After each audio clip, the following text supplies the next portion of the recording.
Hello everyone, welcome back to my YouTube channel victory biology classes. तो आज मैं आपको क्लास 11 के बायोलॉजी का पार्ट 2 बताने वाला हूं। तो पार्ट 1 में हमने सजीव जगत पहला अध्याय था, उसके अंतर्गत टॉपिक था हमारा जीवन क्या है। जीवन क्या है, व्हाट इज लिविंग। उसके अंतर्गत हम पढ़े थे वृद्धि ग्रोथ को। ये पहला अध्याय का पहला टॉपिक हमारा है। और वृद्धि के बाद आज जो हम लोग कवर करने वाले हैं वो जनन, या इसको हम बोल सकते हैं प्रजनन, रिप्रोडक्शन। और ये एक ये हुआ था, दूसरा ये आज होगा, तीसरा इसको कहते हैं उपापचयन,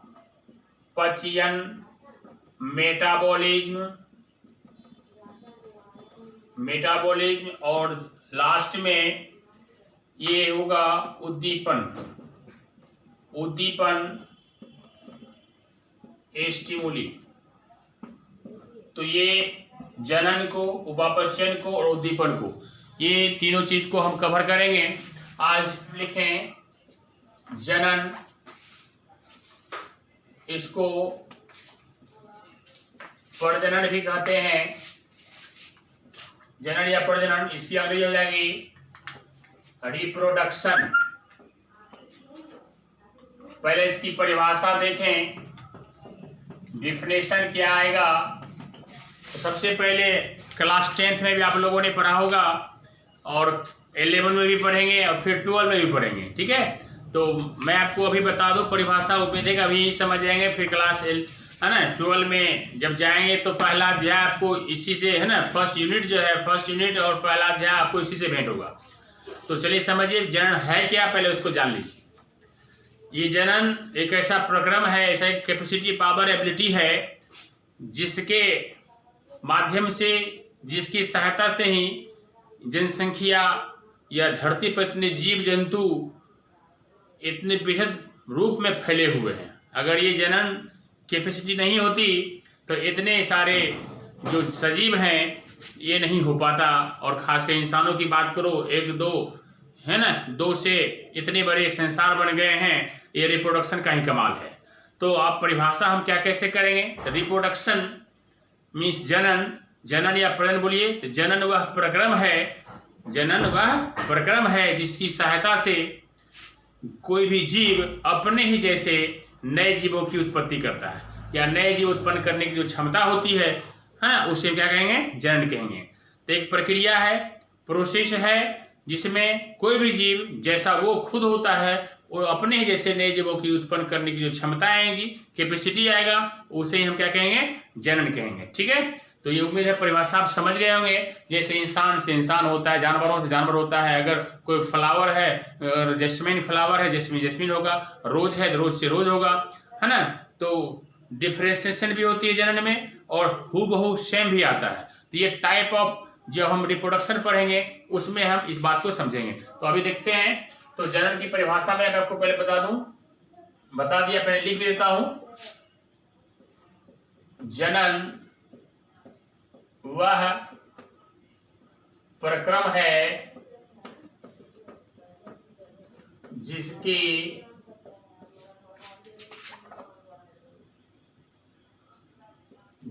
सहायता से कोई भी जीव अपने ही जैसे नए जीवों को उत्पन्न करता है। अपने ही जैसे नए जीवों को उत्पन्न करता है। अगर आप इसकी अंग्रेजी लिखना चाहें परिभाषा की, तो मैं वो भी आपको बता दूं। तो reproduction is a biological process by which new individual organism। तो इस तरह से आप देख सकते हैं कि reproduction is a biological process by which new individual organism. ये आपको इसी की हिंदी हो गई है, इंग्लिश हो गई है, तो आपको हिंदी इंग्लिश दोनों परिभाषा, हिंदी और इंग्लिश में दोनों की परिभाषा आपने देख लिया। अब इसके हम टाइप की बात करें तो टाइप्स ऑफ रिप्रोडक्शन मीन्स क्या, जनन के प्रकार। जनन के प्रकार दो प्रकार के होते हैं जनन। सबसे पहले होता है अलैंगिक जनन और दूसरा यहाँ होता है लैंगिक जनन। इसको बोलते हैं सेक्सुअल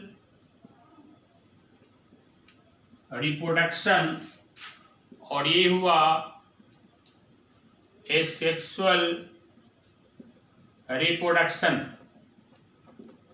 थोड़ा जानकारी मैं आपको दे दूं क्योंकि डिटेल्स आप 11 में नहीं है, इसका डिटेल से पढ़ेंगे 12 में, जो काफ़ी आपको विस्तार पूर्वक से बताया जाएगा। ठीक है, तो ये सेक्सुअल रिप्रोडक्शन ये कहाँ होता है, तो सबसे पहले ये सेक्सुअल रिप्रोडक्शन जो है ये निम्न स्तरीय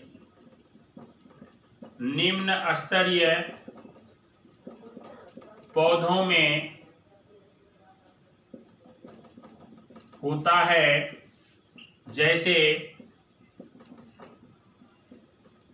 देखिए ये जीव है, बैक्टीरिया हो गया,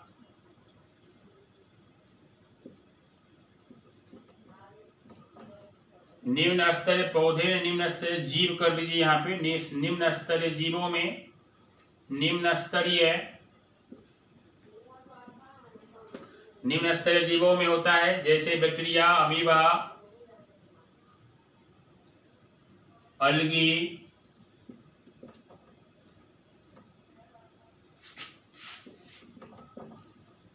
हाइड्रा,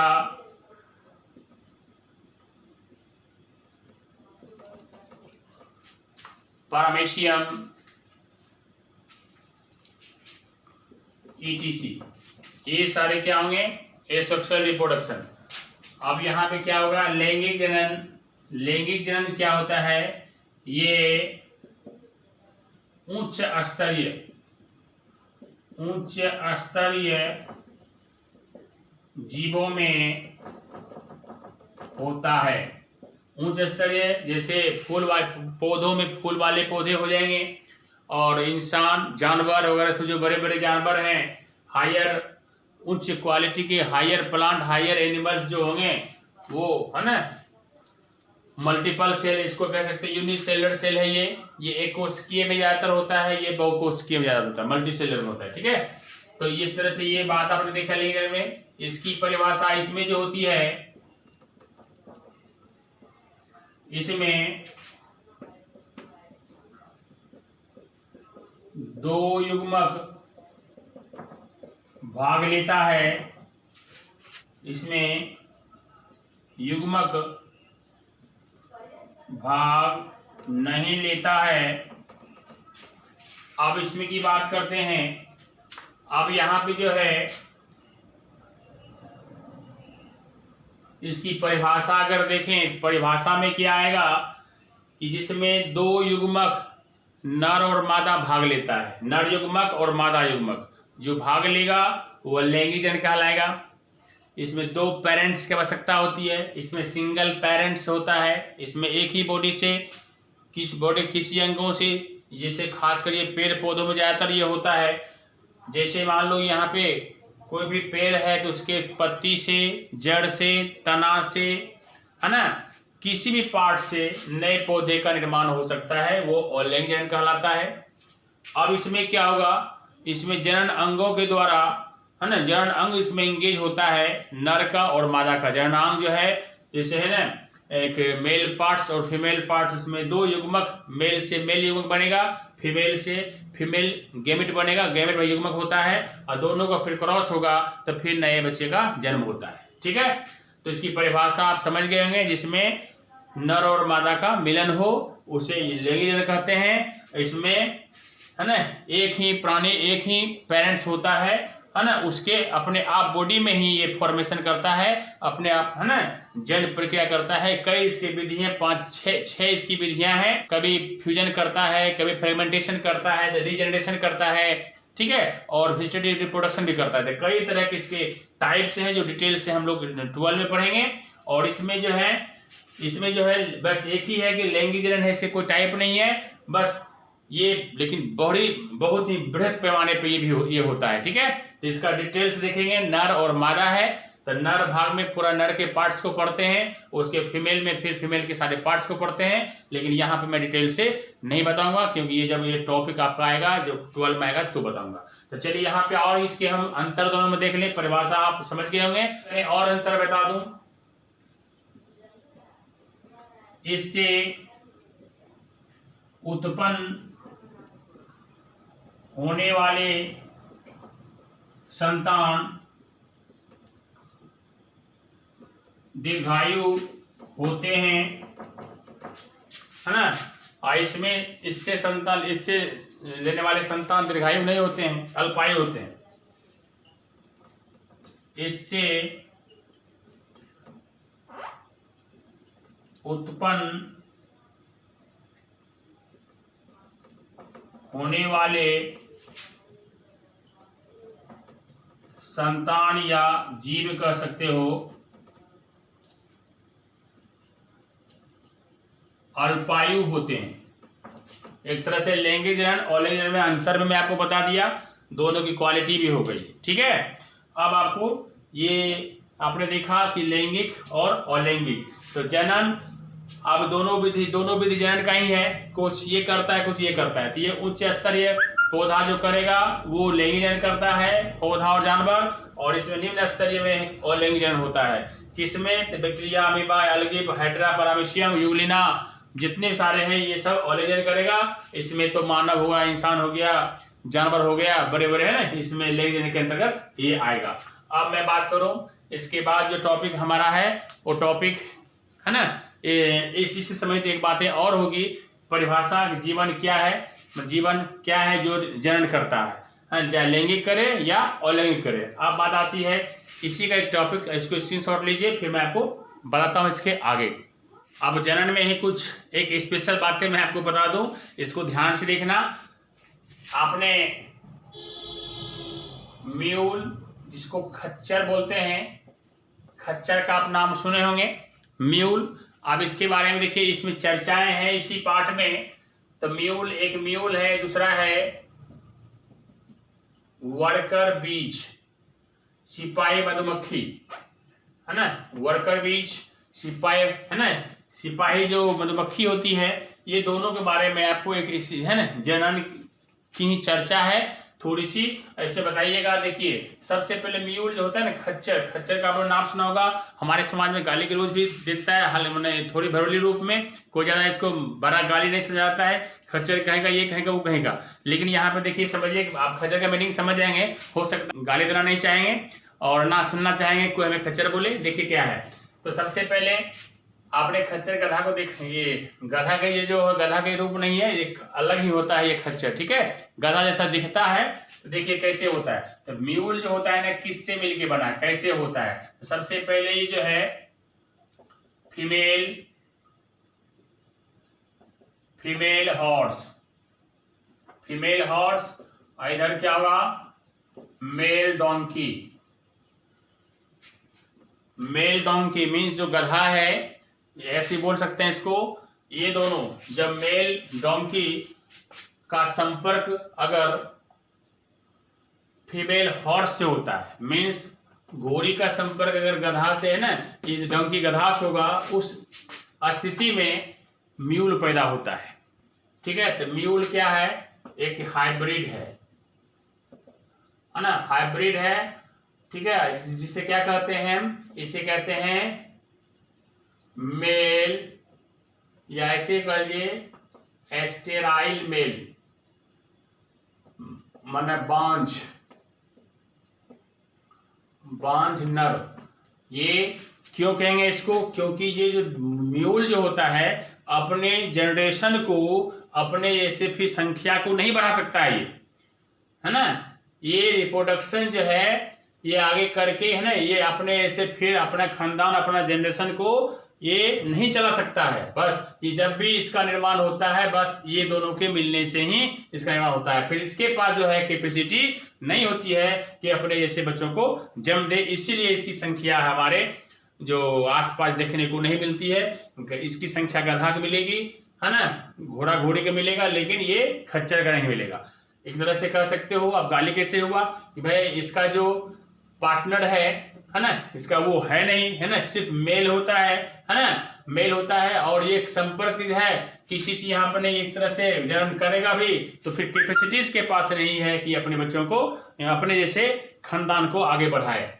तो कहने मतलब है कि ये जो दो है अलग अलग मिल के एक तीसरा बना हुआ है, इसीलिए इसको हाइब्रिड बोलते हैं। क्योंकि हाइब्रिड में आपने 10th में ही पढ़ा होगा ग्रेगर जॉन मेंडल वाले कि दो अलग अलग लक्षण वाले मिला के एक अलग ही तीसरा लक्षण है ना पैदा करते हैं, जन्म है ना वो उत्पन्न होता है। तो खेतों की पैदावार इससे बढ़ती है ना, चाहे फसल में हो या अगर जानवरों की बात करें तो एक पे एक जर्सी गाय, अच्छे से नस्ल की बकरी भैंस का है ना वो दुधारू उत्पन्न होता है हाइब्रिड के द्वारा ही। वही जेनेटिक्स के द्वारा आनुवंशिकता का इसमें गुण क्वालिटी आती है। तो चलो इसमें दोनों की क्वालिटीज में आ गई, तीसरा आ गया ये हाइब्रिड बन गया और ये क्या निकल गया, खच्चर निकल गया, मिल निकल गया और ये क्या हो गया, स्टाइल मेल हो गया, ये बांझर हो गया। अपने बच्चों को ये अपने जैसे जनरेशन को आगे नहीं बना सकता है। अब आता है वर्कर बीज सिपाही मधुमक्खी। सिपाही मधुमक्खी क्या है, ये भी नर मादा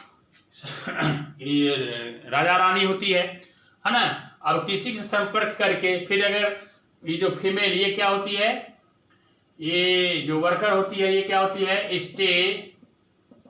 स्टेराइल फीमेल हुई होती है, ये बांझ महिलाएं होती है। ठीक है, बांझ मादा। अब इसको बांझ नर में मीन्स स्टेराइल हो गया, नपुंसक भी कह सकते हो इसको। ठीक है, अब इसमें नहीं कि बांझ तो महिलाएं होती है, लेकिन ये इसमें भी हम मीनिंग सेंस हमारा वही है कि नपुंसक है। जिस तरह से ट्रेनों में जो छक्के वगैरह सब जो है जो मिलते हैं, जो नर होता है ना मादा होता है, ना मेल ना फीमेल होता है, बीच का होता है, जस्ट लाइक उसी तरह से ये आपका ये खच्चर है, म्यूल है। ठीक है, और वर्कर बीज में क्या है, अब ये स्टेराइल फीमेल होता है, ये बांझ पैदा होता है ना, बांझ मादा होता है, जो कि ये भी मधुमक्खी की जो सिपाही मधुमक्खी है ये भी अपने जनरेशन को अपने जैसे ये था ठीक उसी प्रकार इसके स्थान पर ये है, जो अपने जैसे जनरेशन जो है वो नहीं कायम कर सकता, आगे नहीं बढ़ा सकता है। ठीक है, तो इसके साथ अगर कोई नर मधुमक्खी संपर्क किया है ना तो फिर क्या कहते हैं, इसी तरह के निकलेगा है ना। लेकिन ये अपना जो है पर्सनल जो परिवार आगे जनरेशन नहीं चला सकता है। तो ये दो चर्चा है, आप जानिएगा इसको, म्यूल और ये वर्कर बीज में ऐसा होता है। ठीक है, इसका स्क्रीनशॉट ले लीजिए, फिर इसके आगे मैं बताता हूँ। तो हम बात करें तीसरा जीवन क्या है, उसका तीसरा पॉइंट था कि उपापचयन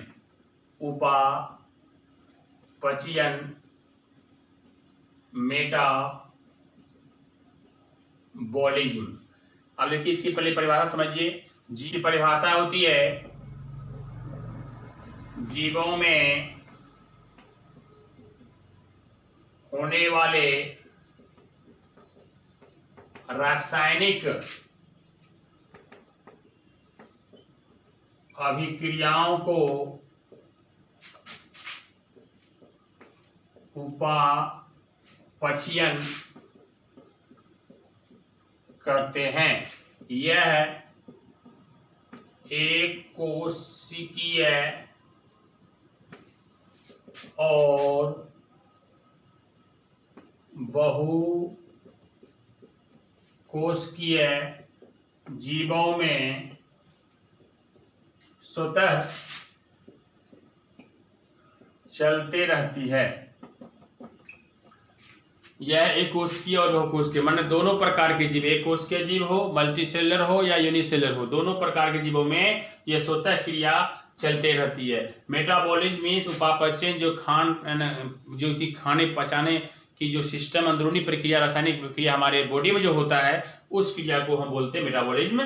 तो जीवों में होने वाले कोई भी जीव है, सिर्फ ऐसा नहीं कि इंसान, जीवों में होने वाले रासायनिक अभिक्रियाओं को उपापचयन या मेटाबॉलिज्म कहते हैं। यह कहाँ होता है? एक कोश की और बहुकोश के जीवों में स्वतः होते रहती है। अब इसके दो टाइप हैं। टाइप्स की बात करें हम, टाइप्स ऑफ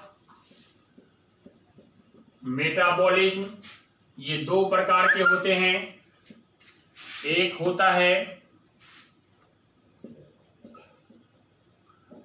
अपचय, इधर होता है उपचय। अपचय और उपचय इसको बोलते हैं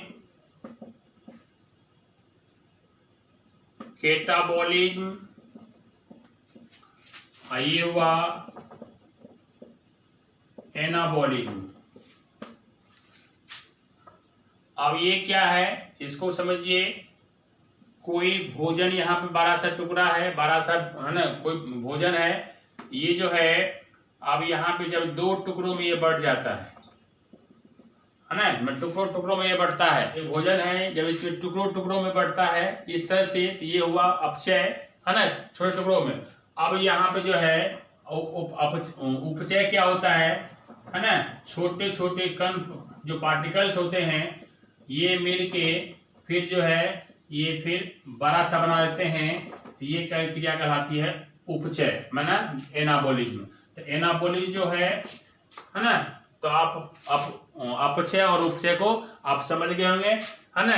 जब ये जो चीजें हैं छोटे बड़े से जो है ना टुकड़ों में टुकड़े होता है, कोई भी जो खाने पीने खाते हैं किसी चीज का रासायनिक अभिक्रिया के द्वारा ये टुकड़ों में बढ़ता है। तो टुकड़ों में बढ़ना अपचय होता है और टुकड़ा बढ़ के फिर जो है जमा होकर फिर आगे साइज बड़ा होता है, जिसे एक साथ मिल के जो बाहर निकलना, एक्सप्रेशन होना, उत्सर्जन होना, तो वो क्रिया उपचय कहलाती है। ठीक है, तो ये इस तरह से आपका उपापचय हो गया। इसका स्क्रीनशॉट लीजिए। एक लास्ट बचा हुआ है आपका क्या है, स्टिमुली मीन्स उद्दीपन। ठीक है, उसको मैं बता दूं आपको। इसके चौथे पार्ट्स बचे हुए हैं। उद्दीपन, स्टिमुली। उद्दीपन क्या है? ये उद्दीपन के अंतर्गत हवा, पानी, जल, ताप, ये सारे चीज आएंगे, जिसको देख के जीव अपने एक्शन को चेंज करता है, अपने मूवमेंट को चेंज करता है, सेंसिटिव हो जाते हैं, वो उद्दीपन के अंतर्गत आएगा। जैसे अर्थबॉम्ब ले लीजिए, किसी चीज को जब अर्थबॉम्ब में धूप लगता है तो वो अपना रास्ते को चेंज करता है। ठीक है, अगर हमें कांटे करते हैं तो हम पेड़ को इसे देखते हैं। ठीक है, कई प्रकार के जो एक्शन होते हैं। और इसे एक एग्जांपल और लीजिए, रसोई घर में अंधकार है, जब उस अंधकार में कॉकरोच जो इधर उधर है ना कुछ न कुछ वो अपना खा रहा है, चाट रहा है, जैसे उसमें लाइट जलाते हैं, लाइट जलाने के साथ प्रकाश है ना, उसके स्टिमुली वो प्रकाश से उसके पास उद्दीपन उसमें हो जाता है, जिसके कारण से क्या होता है वो अंधकार की ओर भागना चाहता है लाइट को देख के। तो इस तरह के जो है उद्दीपन का ये एग्जाम्पल हुआ। तो आइए देखते हैं और इसकी परिभाषा क्या है। बाह्य वातावरण में होने वाले परिवर्तनों के प्रति अनुक्रिया को उद्दीपन कहते हैं। जैसे ताप, हवा, पानी,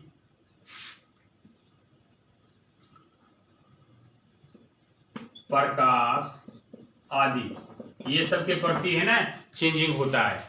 तो ये आपका आज जो है सेकेंड पार्ट में, पार्ट 2 में आपने देखा कि जीवन क्या है। उसके अंतर्गत जो था ग्रोथ के अलावा जनन था, जनन के अलावा उसके बाद उपापचयन था, फिर स्टिमुली था। तो अगर जीवन क्या है ये खत्म होता है। पहला अध्याय का पहला पॉइंट खत्म हुआ। अब नेक्स्ट वीडियो में मैं आपको जैव विविधता, बायोडाइवर्सिटी के बारे में बताएंगे, कैसे उसका लॉस हो रहा है, कितना किसके कारण लॉस हो रहा है, उसका इम्पोर्टेंस क्या है, सबकी चर्चा जो है पार्ट 3 में होगा। उसको आप देखना ना भूलें। एक एक करके मैं आपको लगातार कंटिन्यू जो है 1 बाय 1 करके दे रहा हूँ, ताकि आप अच्छी तरह समझो कि किसके बाद क्या आपको पढ़ना है। ठीक है, तो अब नेक्स्ट वीडियो में मिलते हैं, तब तक के लिए धन्यवाद।